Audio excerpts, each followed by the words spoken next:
The world is asking, what exactly is the value of the life of a Nigerian citizen?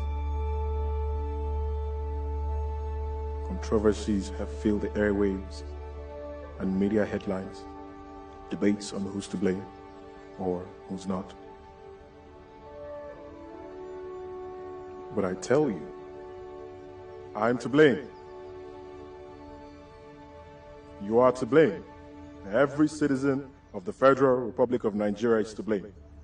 These innocent citizens came out to protest peacefully, demanding for their constitutional right. But corrupt and demonic, devilish politicians infiltrated their midst through their mercenaries and hijacked the protest, opening fire on 2 police officers, and the response is what we're seeing here today.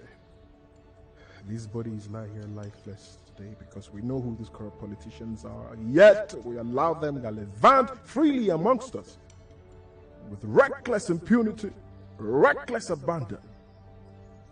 They lie here lifeless today because as a government organization and private organization, we see corruption flourishing and we do nothing about it.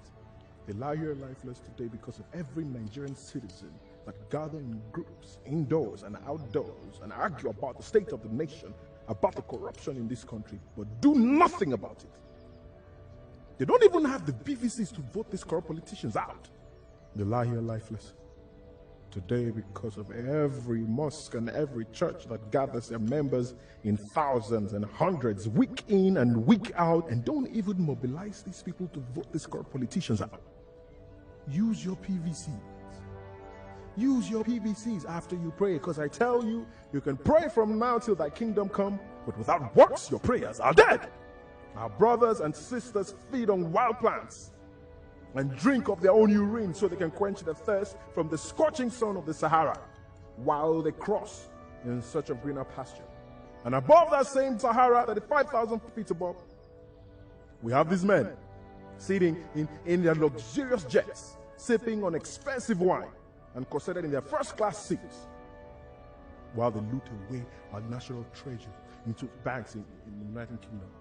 Thousands of your brothers and sisters, your sons and daughters, are fed on by sea creatures and sharks, while their boat capsized in the Mediterranean Sea, all because they were looking for greener pastures in a foreign land. And then you have these men sitting their ugly, grotesque backsides on beaches in Malaga, Malibu, feeding on foods gotten from the same creatures that have for so long fed on your long-lost, youthful compatriots. But today ends the reign of terror with this evil that they've done.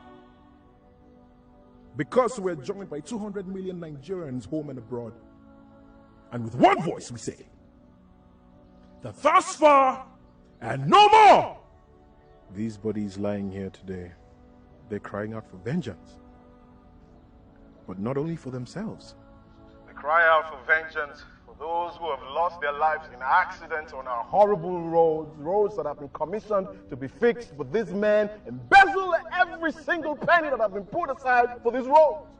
They cry out in vengeance for the unfortunate citizens that have lost their lives fighting for their pensions and have gone unrewarded and their families left to dry. They cry out in vengeance for those that have lost their lives in civil and religious crises masterminded by these evil geniuses. They cry out in vengeance for our soldiers who have lost their lives to insurgents sponsored by these devilish politicians.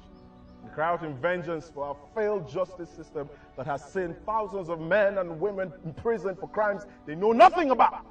We will not be dismayed, my fellow compatriots. But there's absolutely nothing wrong with Nigeria that cannot be fixed by what is right with Nigeria. These masquerades of slavery have made a wrong spectacle of this great nation to the world. But together we will reconstruct the headlines and change the narrative. From our schools to our churches and our mosques, from our offices to organizations and our fora, from door to door and on every media platform, declare that henceforth there will be no peace for the wicked. Nigerians may have been slow, but we are not weak. We may have acted cowardly, but we are not stupid. We might have been silent, but we are not indecisive. Nigerians all over the world rise today to mourn our loss. And we say that we will no longer give oxygen to these thieves so that they choke on their iniquities. We'll vote them out of office. Give corruption the befitting burial in our land. And together we will build a nation, so much so that the international community will join us in saying, "O death, where is your sting? O corruption, where is your victory?" So arise, O compatriots, Nigeria's call obey.